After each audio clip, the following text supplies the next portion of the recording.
కల్వకుంట్ల తారక రామారావు గారు అధికారం కోల్పోయినటువంటి బాధ సహనంలో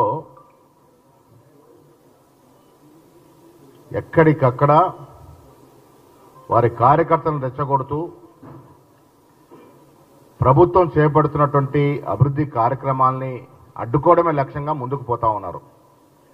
మన హైదరాబాద్ విషయంలో చూసాం, మూసీ విషయంలో చూసాం. లేని కాని పోని చెప్పి అవాస్తవాలు ప్రచారంలోకి తీసుకొచ్చి ప్రజల్ని భయభ్రాంతులు గురి చేసే కార్యక్రమం నిమగ్నమై ఉన్నారు. నిన్న కొడంగల్ విషయంలో జరిగినటువంటి కలెక్టర్ దాడిలో ఈ దాడిని మేము తీవ్రంగా ఖండిస్తా ఉన్నాం, గర్హిస్తా ఉన్నాం. ఏ అధికారైనా ప్రభుత్వ కార్యక్రమాల్లో నిమగ్నమై ఉంటారు. అధికారులను అడ్డుకోవడం, అధికారుల మీద దాడి చేయడం అనేది చాలా హేయమైన చర్య. దీనికి శిక్ష తప్పదు. కేటీఆర్ నువ్వు శిక్ష ఫేస్ చేయాల్సిందే. ఇప్పుడు అక్కడ కొడంగల్లో గ్రీన్ ఫార్మా క్లస్టర్, అసలు ఏమాత్రం పొల్యూషన్ లేని గ్రీన్ ఫార్మా క్లస్టర్ పెడతా ఉంటే 90% పైగా రైతులు ఒప్పుకొని సమ్మతించి భూములు ఇచ్చిన సందర్భంలో ఒక్క గ్రామంలో జరిగినటువంటి ఎపిసోడ్లో అక్కడ అసలు భూమి లేని వారు వచ్చి దాడి చేశారు. నేను కేటీఆర్ని సూటిగా అడుగుతా ఉన్నాను, ఆ ప్రాంత వాసులు గారు అక్కడ వాళ్ళకి భూములు లేవు, వాళ్ళ భూములు పోవట్లేదు, ఎందుకు వారు దాడి పడాల్సి వచ్చింది? ఇదంతా కూడా కుట్రలో భాగంగా ప్రభుత్వాన్ని డిస్టర్బ్ చేయాలనే కార్యక్రమంలో భాగంగా వారి కార్యకర్తల్ని, వారే ఒప్పుకున్నారు వారి కార్యకర్తలు అక్కడ భూములు లేని కార్యకర్తలు, ఆ ప్రాంతంతో సంబంధం లేని కార్యకర్తలు తాగి వచ్చి కలెక్టర్ మీద దాడి చేసినారంటే ఇదో కుట్రలో భాగంగా జరిగింది. రాష్ట్ర ప్రభుత్వం గతంలో మాదిరి కాకుండా అభివృద్ధిని అంతా కూడా వికేంద్రీకరణ చేస్తూ ఉంది. గతంలో హైదరాబాద్కే కేంద్రీకృతమైనటువంటి అభివృద్ధి పలు ప్రాంతాలకు విస్తరించాలని క్లస్టర్లుగా విభజించి పలు ప్రాంతాల్లో అభివృద్ధి కార్యక్రమాలు కంపెనీలు తీసుకొస్తా ఉంటే వీరు ఓర్వలేక ఈ రకమైనటువంటి దాడులకు పాల్పడుతున్న విషయాన్ని తీవ్రంగా ఖండిస్తా ఉన్నాం. వాస్తవాలు బయటకు వచ్చాయి. ఐజీ గారు, పోలీస్ డిపార్ట్మెంట్ జరిగిన ఇన్వెస్టిగేషన్లో కేటీఆర్ ఫోన్ కాల్ పోయిన తర్వాతే నరేందర్ రెడ్డి గారు వారి కార్యకర్తల్ని రెచ్చగొట్టి ఉసిగొల్పి కలెక్టర్ మీద దాడికి పాల్పడ్డారు. కాబట్టి దీంట్లో మొదటి ముద్దాయి కేటీఆరే. మేము ప్రభుత్వాన్ని విజ్ఞప్తి చేస్తా ఉన్నాం, దీంట్లో ఎవ్వరిని కూడా వదలడానికి వీల్లేదు. ప్రభుత్వ కార్యక్రమాల్ని, సంక్షేమ కార్యక్రమాలు అడ్డుకున్నాడు ఎవరైనా నేరస్తుడే. కేటీఆర్ దీంట్లో భాగం ఉంది కాబట్టి ప్రభుత్వం దీని మీద నిష్పక్షపాతంగా స్పష్టంగా ఇన్వెస్టిగేషన్ చేసి చర్యలు తీసుకోవాల్సిందే. అభివృద్ధి విషయంలో కాంగ్రెస్ ప్రభుత్వం కాంప్రమైజ్ లేదు, సంక్షేమ ఫలాల పంపిణీ విషయంలో కాంప్రమైజ్ లేదు. ఇలాంటి శక్తులు, నాయకులు ఎవరొడ్డొచ్చినా ఈ రాష్ట్రంలో జరుగుతున్న అభివృద్ధి ఆగదు, సంక్షేమం ఆగదు. ఒడ్డు వస్తే చర్యలు కూడా తప్పవు. ప్రజలు కూడా అర్థం చేసుకోవాలి. నేను ప్రజలకు విజ్ఞప్తి చేస్తా ఉన్నాను, అక్కడ జరిగిన దాడి సంఘటనలో ఆ ప్రాంతవాసులు గారు అక్కడ వాళ్ళకు భూములు లేవు, వారికి నొప్పేంటి బాధేంటి? రైతులు గారు ఎందుకు దాడికి పడవలసిన అవసరం వచ్చింది? ఇప్పుడు నా భూమి పోతుందంటే నేను బాధపడేనా, కోపానికి గురైతే గురి కావచ్చు. నాకు భూమి లేదు, నేను రైతును కాదు, అక్కడ నాకు సంబంధం లేదు. సో అలాంటి వ్యక్తులు దాడి చేశారంటే కుట్ర, ఉద్దేశపూర్వకంగా ఈ ప్రభుత్వాన్ని డిస్టర్బ్ చేయాలనే తంత్రంలో మార్గంగానే జరిగింది. తప్పకుండా ప్రభుత్వం దీని మీద తగు చర్యలు తీసుకోవాల్సిందిగా విజ్ఞప్తి చేస్తా ఉన్నాం.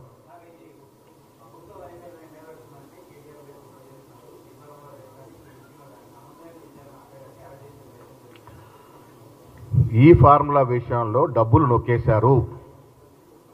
కేటీఆర్ ఈ ఫార్ములా విషయంలో డబ్బులు లావాదేవీలు జరిగినట్టుగా, ఇది డబ్బులు చేతులు మారినట్టుగా స్పష్టమైన ఆధారాలు ఉన్నాయి.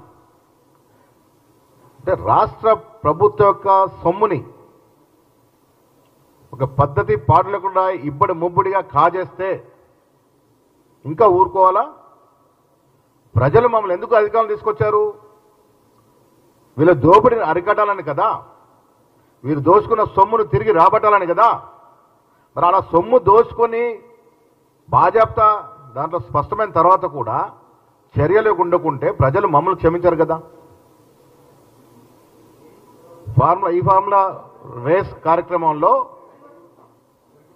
కేటీఆర్ హస్తం ఉంది. ఆయనే ఒప్పుకున్నాడు. ఒక ప్రొసీజర్ ప్రకారం జరగలేదు, డబ్బులు డ్రా అయినాయి. ఇది ప్రభుత్వ సొమ్ము. ఎవరు జాగిరని మీరు డబ్బులు డ్రా చేశారు, ఎవరు జాగిరని మీరు డబ్బులు ఇచ్చినారు ఒక ప్రైవేట్ కంపెనీకి. ప్రభుత్వ సొమ్ము కాజేసిన దాంట్లో కేటీఆర్ ఇరికిపోయినారు కాబట్టి చర్యలు ఉండాలని ప్రజలు కోరుకుంటా ఉన్నారు.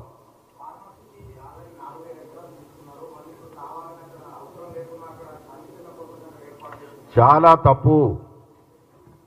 తెలంగాణ ఉద్యమం ఎందుకు వచ్చింది?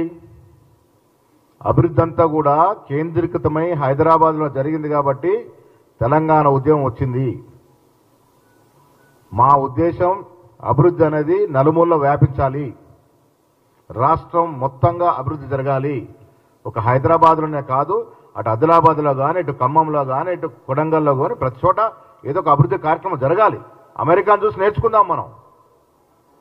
అభివృద్ధి అనేది వికేంద్రీకరణ జరగాలి కాబట్టి రకరకాల క్లస్టర్లు విభజించి అక్కడ అభివృద్ధి చేస్తూ ఉన్నాం.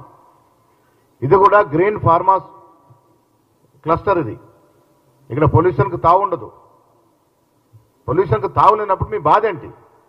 అందులో 90% పైగా రైతులు ఈ ప్రాజెక్ట్ను ఒప్పుకొని భూములు ఇచ్చిన తర్వాత ఈ నలుగురు చిల్లర వేషాలు వేస్తూ ఉంటే మిగతా 90% నష్టం జరుగుతుంది కదా. అది ఆలోచించాలి కదా. కేవలం రాజకీయాల కోసం ఈ ఆటంకాలు సృష్టిస్తూ ఉన్నారు.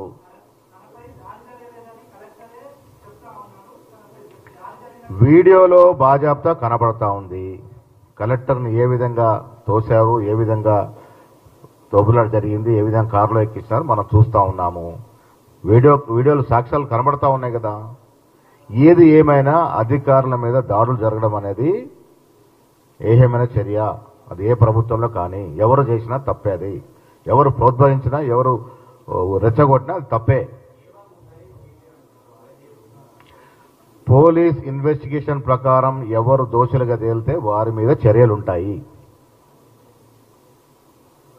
మేము కోరుకునేది కూడా, ప్రభుత్వాన్ని వినియోగించేది కూడా, తప్పు ఎవరు చేసినా ఉపేక్షించవద్దని. అభివృద్ధికి ఆటంకం కలిగితే తరతరాలుగా బాధపడాల్సి వస్తుంది. మనం ఇవాళ జరగాల్సిన అభివృద్ధి ఆగిపోతే మనం కాదు, మన వెనుకొచ్చి తరాలు బాధపడాల్సి వస్తుంది. అది గ్రహించుకొని ముందుకు పోవాలి. రాజకీయాలు చేయండి, రాజకీయాలు మాట్లాడండి. మేము తప్పులు చేస్తే నిలదీయండి, మేము సరిదిద్దుకోవడం సిద్ధంగా ఉన్నాం. రేవంత్ రెడ్డి ముఖ్యమంత్రి గారికి భేషజాలు లేవు. ఏదైనా తప్పులు జరిగితే కూడా మేము సరిదిద్దుకుంటాం. ఇది స్పష్టంగా రేవంత్ రెడ్డి గారు, భట్టి గారు చెప్పడం జరిగింది.